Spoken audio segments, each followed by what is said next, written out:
ચલો ready start.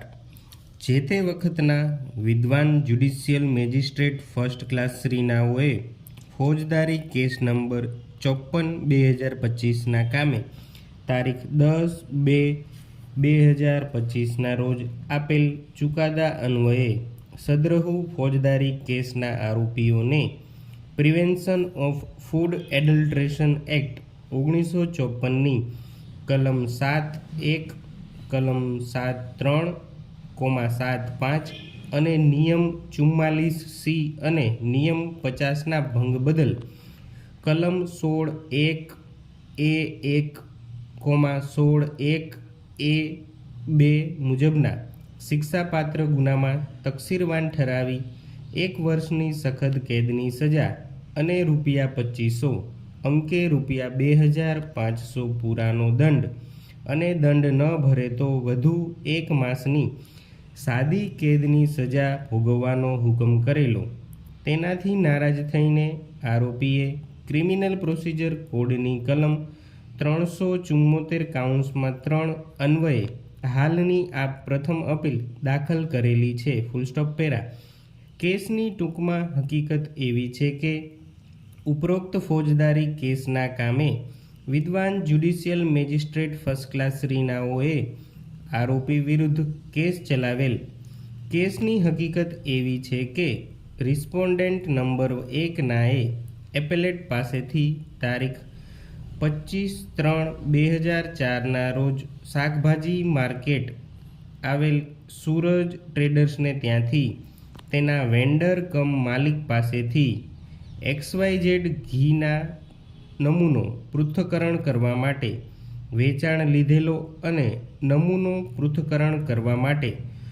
મોકલવામાં આવતા આ નમૂનો પૃથ્થકરણ અહેવાલ મુજબ સદર ઘીનો નમૂનો ધારાધોરણ મુજબ ન હોવાનું માલુમ પડતા તારીખ 30/5/2000ના રોજ હાલની આ ફરિયાદ કરવામાં આવેલી અને આ ફરિયાદના કામે અરજદારને તારીખ 10/2/2025ના રોજ ઉપરોક્ત જણાવ્યા મુજબની સજા અને દંડનો હુકમ કરવામાં આવેલો।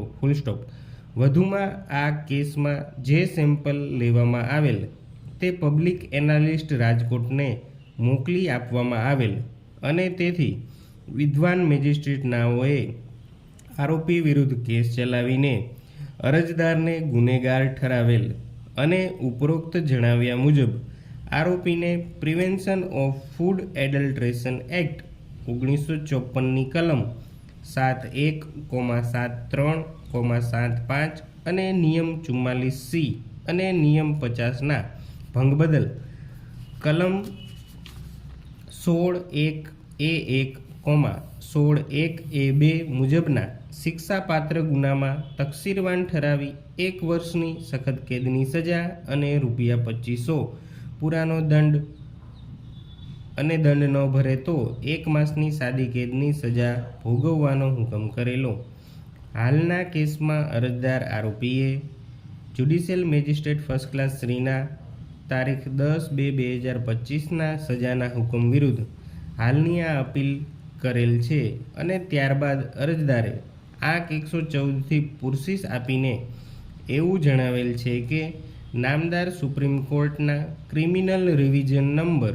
214/16 તારીખ 17/3/2016ના કામે નેમીચંદ વિરુદ્ધ સ્ટેટ ઓફ રાજસ્થાનમાં ઠરાવ્યા મુજબ સેન્ટ્રલ એમેન્ડમેન્ટ એક્ટ 34/1976 જેમાં સેક્શન 16(a)માં સુધારો કરવામાં આવેલ અને તેમાં માત્ર દંડની જોગવાઈ કરવામાં આવેલી। તેથી હાલના કેસમાં અરજદાર તરફે